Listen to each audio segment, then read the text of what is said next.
Meus irmãos amados, graça e paz, é muito bom estar de volta mais uma vez para juntos crescermos no conhecimento, na graça do nosso Deus, buscando assim o amadurecimento da fé, buscando assim o aprofundamento no entendimento daquilo que o Senhor nos revela na sagrada verdade das letras da Bíblia e que tem impacto objetivo, direto, concernente aos nossos dias, concernente às nossas vidas. E são muitos os temas, são muitas as questões de grande relevância que costumeiramente são trazidos aqui. Hoje não é diferente. Mas antes, me permita apresentar-me para você que ainda não me conhece. Eu sou o pastor Reinaldo Ribeiro, seu amigo, seu servo. E gostaria de deixar algumas breves palavras para você acerca do tema discutido hoje no grupo Teólogos da Verdade. Quem decide a salvação de uma alma? A soberania de Deus ou o livre-arbítrio do homem? Deus condena quem ele quer ou o homem se condena por rejeitá-lo? Quem tem o poder da vida e da morte eternas? Deus ou o homem? Essa é uma discussão que se arrasta por muito tempo dentro da igreja. Na verdade, é um grande problema criado pela doutrina calvinista da soberania divina e que tem a ver com a vontade do homem. Se Deus rege seu universo mediante seus decretos soberanos, como é possível que o homem exerça livre escolha?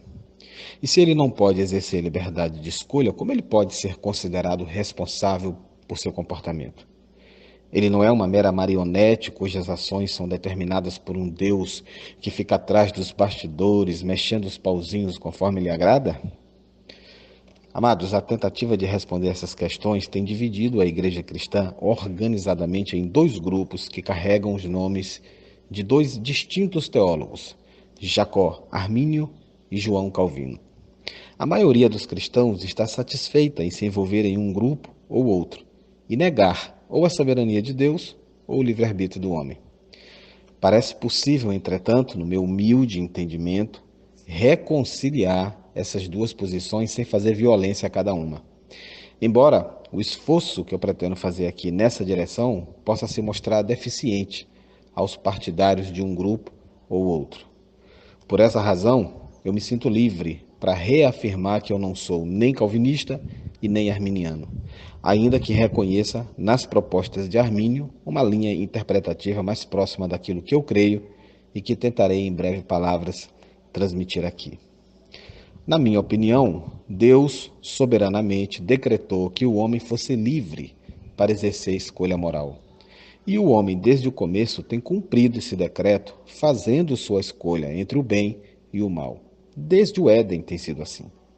Quando ele escolhe fazer o mal, ele não está agindo por meio disso contra a soberana de Deus, mas a cumprindo, considerando que o decreto eterno decidiu não qual escolha o homem deveria fazer, mas que ele devesse ser livre para fazê-la.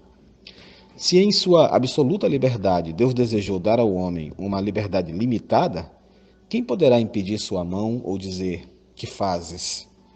A vontade do homem, amados, é livre, justamente porque Deus é soberano.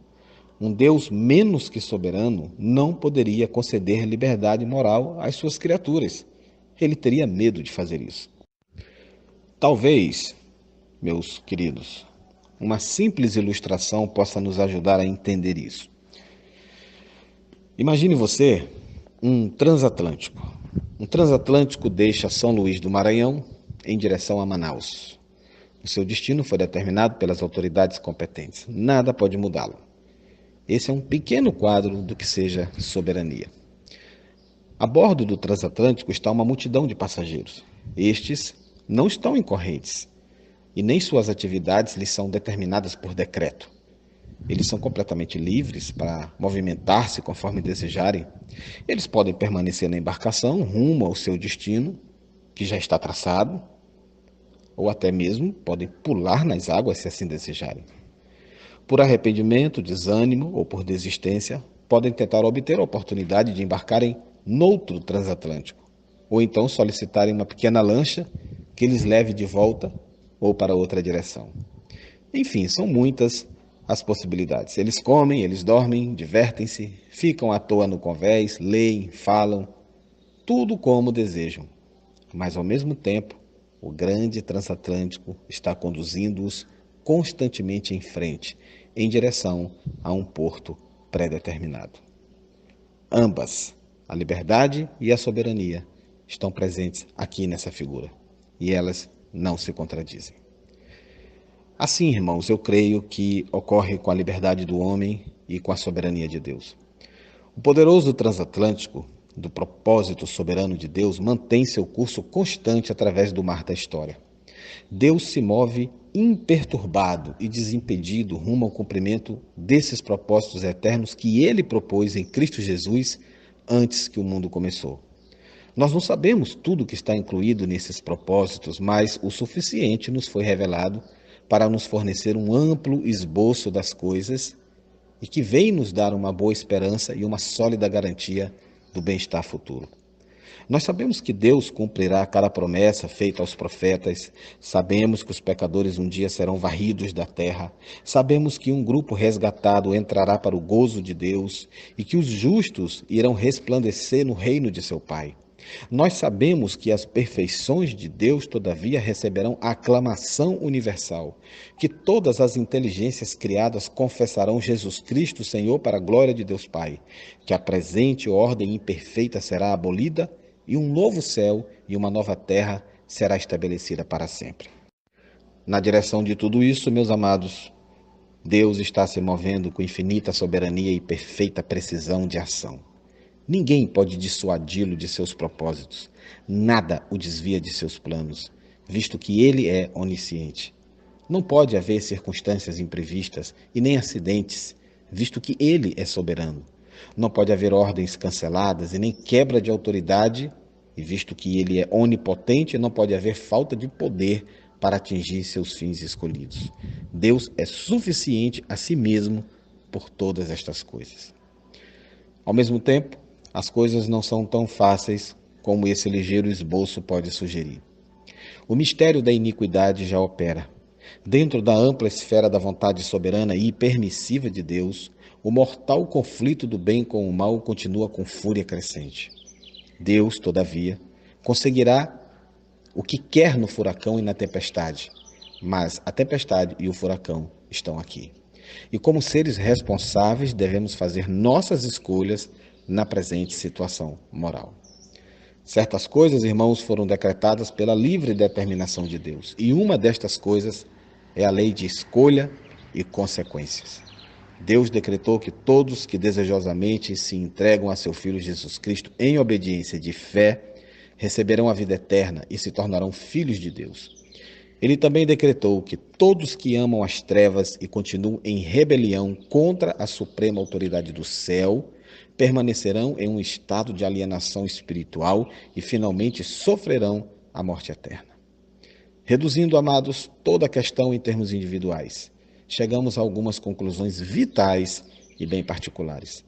No intenso conflito moral que agora nos cerca, quem quer que esteja do lado de Deus está do lado que vai ganhar e não pode perder.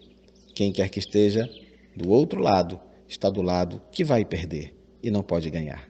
Não há aqui nenhuma sorte, nenhum jogo. A liberdade de escolha para qual lado estaremos, mas nenhuma liberdade para negociar os resultados da escolha uma vez que ela for feita. Pela misericórdia de Deus, podemos nos arrepender de uma escolha equivocada e alterar as consequências fazendo uma escolha nova e correta. Além disso, nós não podemos ir. Todavia, amados, posso afirmar que toda a questão da escolha moral gira em torno de Jesus Cristo. Cristo afirmou claramente: aquele que não está comigo está contra mim, e ninguém vem ao Pai senão por mim. A mensagem do Evangelho incorpora 3 elementos distintos: um anúncio, um comando e um chamado. Ele anuncia as boas novas da redenção realizada em misericórdia. Ele comanda todos os homens em todos os lugares a arrependerem-se e ele chama todos os homens a submeterem-se aos termos da graça, crendo em Jesus Cristo como Senhor e Salvador. Não, amados, Não há nenhuma luta, nenhuma guerra e nenhum conflito entre soberania de Deus e livre-arbítrio. Ambos os aspectos cooperam conjuntamente de conformidade com a vontade do nosso Deus.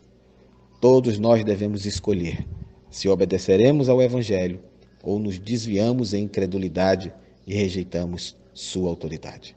A escolha somos nós que fazemos, mas as consequências da escolha já foram determinadas pela vontade soberana de Deus e dela não há apelação.